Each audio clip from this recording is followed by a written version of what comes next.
Welcome to the Info Broker Show, hosted by Robyn Mancell.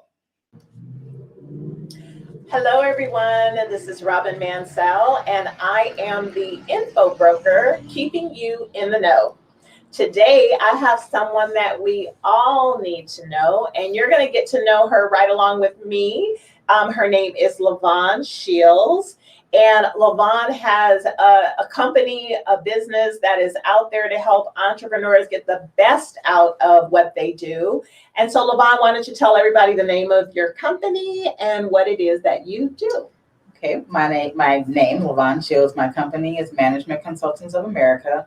Big picture, what we do is we help entrepreneurs transition into becoming CEOs. So we help business owners use their financials so that they can build, lead, and grow their businesses so they can leave a legacy for future generations. Now, you mentioned earlier that one of the enlightened moments for you was a book called The E-Myth by Michael Gerber. And there was something that triggered you going and doing your business in this direction. What was that? It was his quote: "Most businesses are started by technicians who are having an entrepreneurial seizure." You know how to do something, you figure out how you can get paid to do that thing, but what you don't know is the business behind the thing that you're doing. Absolutely. And so is this required reading for your client? It might become moving forward, just to get a step in and understanding the transition of being someone who knows how to do something to being someone who runs an organization. It's crucial. So do you find that most entrepreneurs are missing the roadmap to doing their business, in addition to something else you mentioned too, which I'll let you talk about, is not only are they missing the blueprint, but they also are missing the mindset. So can you talk about that? Well, we're not trained. We go through an educational system that teaches us to become employees, which isn't a horrible thing. It's just not everyone is meant to work for other people. That's why I started my company. I'm not a very good employee. So in knowing that that's there isn't really a foundation set to teach people to do that, to become. So the roadmaps have been built by people who are drawn by people who have gone through it, and it's not really available to the masses in big picture, unless you go out there and you're looking for it and you know exactly what you're looking for. But how many people know what you're looking for? You don't know what you don't know until you realize you didn't know it. So the comprehension of being able to make that adjustment mentally from I'm an employee to I'm a technician who knows how to make money to I'm a CEO of an organization, mindset's a crucial part of that. Because again, we're taught, go to school, you work a job for 30 years, and then when you finish, you get to do run the life that you want. Like, well, no, how can I have it now? I'm a microwave generation. I want to have it now. Yeah. How long have you been doing this? I celebrated 20 years in 1999. I opened my business in 1999, and in 20 years that I've been doing this. Wow, that's exciting. It is. And you still have that same passion? I love what I do. I love what I do. I love supporting business owners. I love being a part of their vision, their journey, their transition, and helping them, like I said, leave a legacy for future generations, whatever that looks like. Now, most people probably would not discern from this conversation that your work is a lot in accounting, right? Yes. But I want you to hear what she's saying, because it's more than that. It's so much more than that. The accounting is just putting a dollar value to what you're doing every day. So when you're a technician making money, the question is, are you making enough to support yourself, support your business, support whatever your goals and objectives are? And the answer to that is in your numbers. When you're ready to get a loan, the question is, can you afford to pay this loan back? Well, the answer to that is in your numbers. When you hire employees and you want to know are they doing their job, the answer to that is in your numbers. So once you can understand how to use the numbers to answer all the questions you might have about your business, then now you know exactly what to do to improve those numbers and improve your outcomes. But if you're telling yourself, I'm not a numbers person, I don't like accounting, then you're missing the opportunity to make that transition into CEO.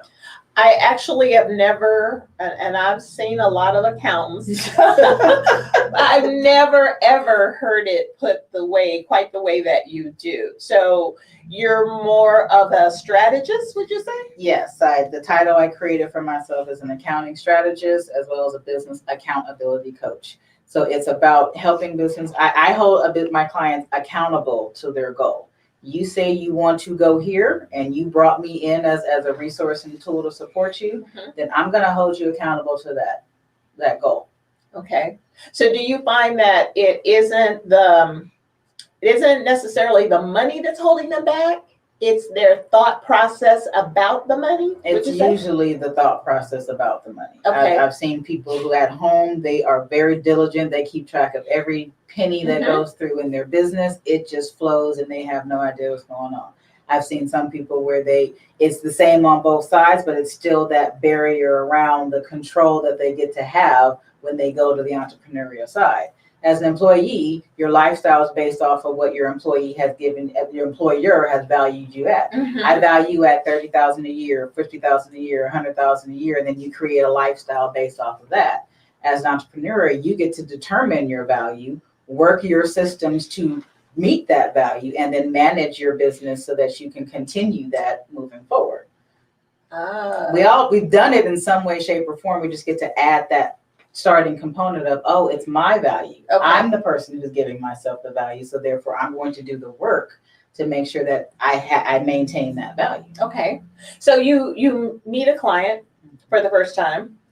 Walk us through what that looks like. It all depends on how and why they came to me. If they came to me scared and nervous because they need to get financials finalized for a loan or for a restructuring or something going on, that usually that first conversation is a therapy session. It's the, oh my God, I can't believe I did this, and walking them out of the shame that they're in for why they haven't achieved their goals or why they are in the financial straits that they're in. In those situations, it can be a therapy session. Okay. For those who are coming and they're saying, okay, my business is doing this, is doing very well.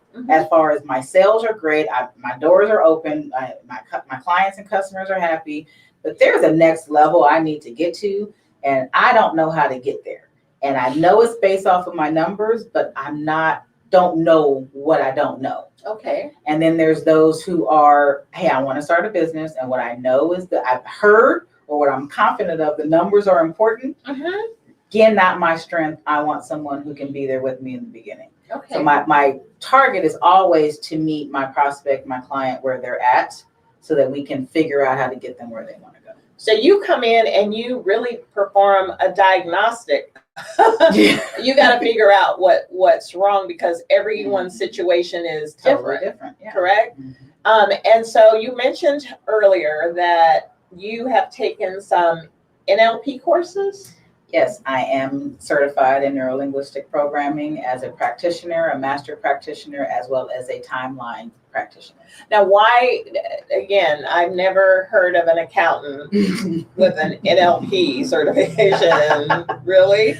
So can you tell us why you felt that was necessary or important for your clients? Well, it goes back to the mindset thing. If the mindset is what's stopping you, to be able to figure out where that blockage is and help walk someone around it or through it, whatever the situation may be, what I think that was crucial in order to do it successfully and have it be a permanent transition so that they don't go back to where they were. Okay. It became the realization was that this was the best way for me to help business owners become CEOs, was to be able to have the tools and the modalities to help make that transition possible. So the best way to do it was to be trained to be able to do it, to know how to meet them where they're at, to know how to listen for what they're not telling me. Oh yeah, my business is great, everything's fine. Okay, wonderful. But what you're not telling me is that you're scared. You're not telling me that your business is doing great, but every time payroll comes around, you're trying to figure out how to make payroll. You don't realize that you're putting in 90 hours a week in your business and you're covering all these bases and you're still not hitting the growth that you feel you should be at.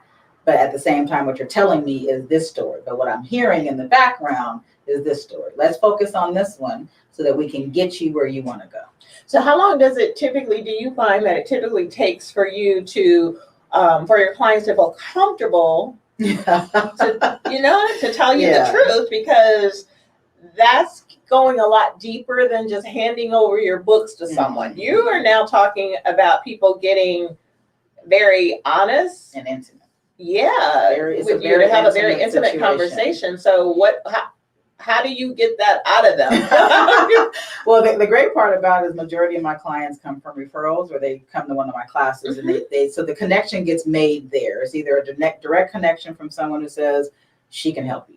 She can really help you. And so someone's speaking on my behalf, explaining. So it's not traditional. Okay. She's going to say some stuff that is not a part of any kind of traditional business coaching or accounting, any of that. But she's going to be real. Or you come to a class and you realize, okay, so she's not like the usual accountant. Like she's a little out there. And I like that. I'm comfortable with that. So that's usually where it starts is, once that I establish that rapport as soon as possible. Okay. And to be able to make that full, gut level connection is the important part. So that's why my business has been based off of referrals or from teaching. Because once you get past the realization that, okay, so I can be honest with her, then now there really are no boundaries. I mean, I get invited to baby showers, weddings. I have clients who tell me all the time, it's like, so, you come into this? It's like, okay, sure. Okay. So you look at it as it's an ongoing process. You kind of become part of their family. Honestly, you become almost like a necessity if they're really serious about taking their business to where it needs to go. Yes. And so that has a lot to do with that inner connection that you're making with them. That bond. Yeah. Wow. I need you to trust me to tell me what's going on so I can best support you. So it's just like if you go to the doctor, if you don't tell them all of the parts, then how can they fully support you in healing whatever's going on, whether it be a therapist, medical doctor, anything. You have to have that level of trust. And if you keep holding stuff back, then it's very hard to allow someone to fully support you. Yeah. So developing that rapport, developing that relationship is a crucial part of it, which is what I was telling you before. When I work with my clients, we start off with 90 days. 90 days of us engaging with each other to determine, can we develop a form of communication? Yes. Because if we can't communicate, then I can't support you and your vision. What do you find is the biggest roadblock that most clients, something that you see more often than not? What is the biggest problem that entrepreneurs are facing moving forward? What do you find? I mean, after the mindset, which is the biggest one. Yeah. It's the development of the systems. Especially when it comes to accounting, what most people assume that it's paperwork and it's all this stuff and I have to keep track of all these things. Yeah, but technology has made it to where it's very simple. It's a very simple way. So it's a matter of transitioning the habits, which still goes back to the mindset. Once we change what you've been doing unconsciously for so long because it's what you know or how you've always done it, making that transition to be a CEO. You can't play high school mentality ball and then want to play at the pros level. It's like, no, this is fast paced. This is going. There's no running clock. There's none of that. This is for real. So once you make that transition and you develop the habits of being what it is you want to become, then that's usually it. So the hardest part is getting to the mindset of it. And the mindset, it has so many facets of it. It's not only just thinking differently, it's behaving differently. It's doing things different. If you want something different, you have to do something different. So because the definition of insanity, doing the same thing, thinking you're going to get different results, right? So you can keep bringing in a new accountant or a new something, but if you're not changing what's happening at your level of control, how can you expect it to be any different?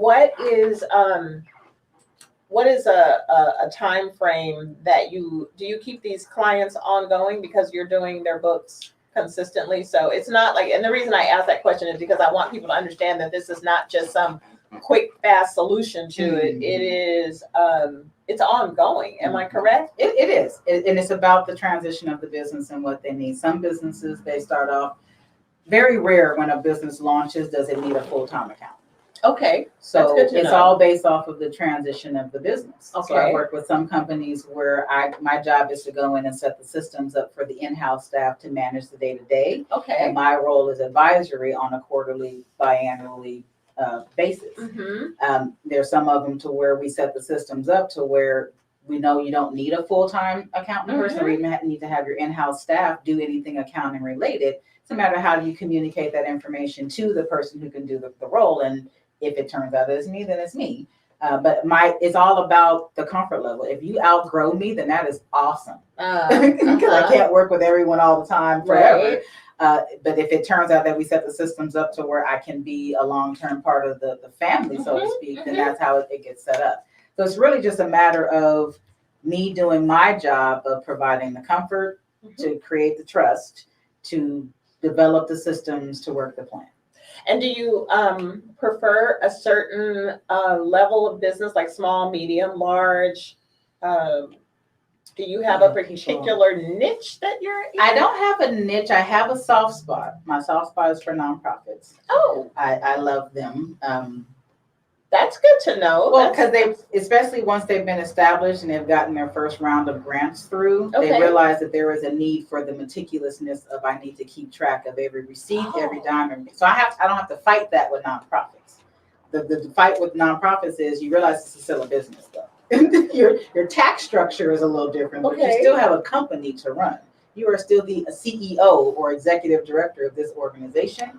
Different mindset push, but so that's why my soft spot is for nonprofits. I ran a couple nonprofits over the last couple of years, and so I love the give back and supporting of the community. Outside of that, my thing is just knowing that I'm working with someone who has a desire to be great.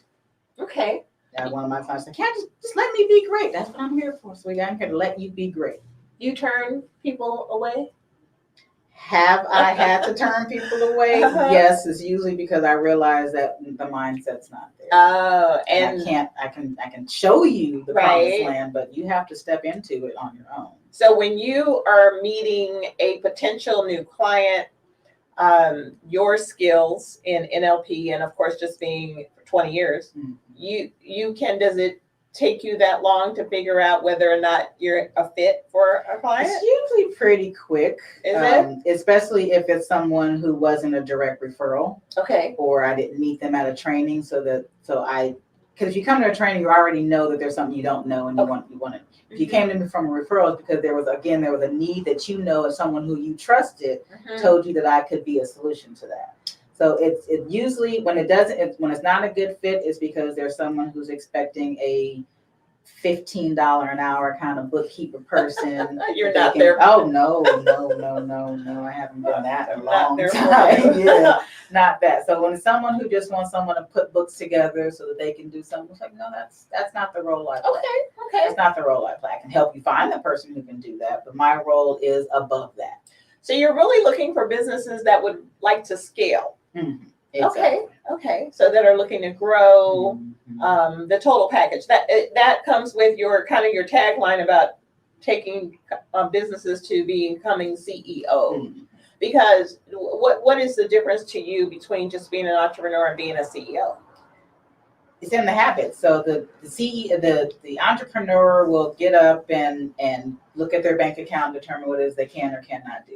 They will, say, oh, my credit card has this much on it, so I can pay for that training, even though it might be something that they need or could be beneficial. They're making reactionary decisions. Whereas a CEO is going to take that step above, 50,000 foot above their business, above the day-to-day, and see, okay, I'm here right now, but I need to get over there. Let me figure out some pathways. Let me think about some processes that are going to get me there. And then they work that plan from 50,000 foot. That doesn't mean they don't come back down and work in the business or do technical stuff, but they have that ability to step back, see the summary of what's going on, and use that to be more offensive and more proactive, as opposed to responding to, oh, we don't have any money, let me go make this sale right now. Okay, but if that's the wrong employee or the wrong customer, bad call. Yeah, I think this is critical, what you're saying, because most people do everything that you're talking about. I know from being an entrepreneur for a long time, this is not the kind of discussion that is had um, from the beginning or even in the middle. This conversation is not being had. No, and unfortunately, my industry accountants, we aren't educated in our learning of being technicians. We're not taught to do that. Yeah. When I was getting my degree, we were taught to look at it as far as, so here are the numbers, you say you create a financial report. Okay. But what I always knew was there's someone who's making that decision on to buy that, to sell that, to do that. And if we don't know why they're making that call, we can't fix it if it's the bad call or duplicate it if it's a good call. Yeah. So it really is about being able to have that adjustment from I know how to do something to I run an organization. Yeah, that's crucial. Is that your you have a tagline that, and I know you said you take people from, to be I don't really have a tagline, so to speak. I just have stuff that comes they out. have to get to kind of know you. So you are also part of the Inland Empire Women's Business Center. Okay. Yes. And is that where a lot of people can see or attend a workshop or a seminar? Yes. So we have low cost and no cost workshops and seminars that people are able to come to get them all the foundational things that they need to launch their business. Okay. Amazing under the leadership of Michelle Skilgen. I think we just celebrated our 16th year. Wow. Being in existence, and the role of the Women's Business Center that we work with very brave men who want to come play with this is to help entrepreneurs at every stage of business, from setup, expansion to even exit if necessary. So we have the ability to support the business owner who says, okay, I don't have $10,000 to spend on a business coach, or I don't have this, but I have the desire to get the information. Let your tax dollars work for you. That is great. So is that one of the best places to, do you do seminars outside of that? Yes. Yeah, Okay. I do seminars outside of that. It's just a great foundational place for people who they have that thing knocking in the back of their brain saying, I know there's more than me being a technician. There's more than me being the person who's doing this. I need information. And usually that's where a lot of people who do start off. And sometimes we get people who say, I've been in business 10 years. And I had no idea I needed this level of support, this information. I didn't know that any of this was even available. Yeah. And now I have the capability of getting some resources and some support to help me take me to the next level. Great. And we are full of experts who also have businesses. A lot of our counselors are business owners. So you're working with an expert who can support you even after the initial consultation or whatever you're doing with the business center. You also have an expert that you can trust who's going to help you outside of that, your relationship with the business. And you've been working with them how long now? 10 years total. Okay. Yeah, we just hit 10 years. I started off as a client, working to write my business plan, and started teaching QuickBooks classes, and then we launched and expanded on some of the accounting classes because I felt that it was important for business owners to feel comfortable understanding the role accounting plays in their business. See, I like that. Yeah, exactly. Because what you said earlier, because you make accounting not boring. And it can be very boring. It can be very dry. And that's typically why I think people stay away from it, to be quite honest. They just think papers and receipts and all that. It's more than that. It's chestnut. Yeah, you put a face to it. That is what we all need. So I want you to tell everybody where they can find you. My website, accountingstrong.com. You can see information about the services and what I have coming up on there. You can definitely find me on Facebook and LinkedIn, LaVon Shields, and you can see what I bring to the table and see if that's something that you are looking for, or just to connect. I have very interesting Facebook posts. Yes, she is. She's a very interesting Facebook person. Very much in the community. I see her everywhere. But definitely someone that you should have a conversation with.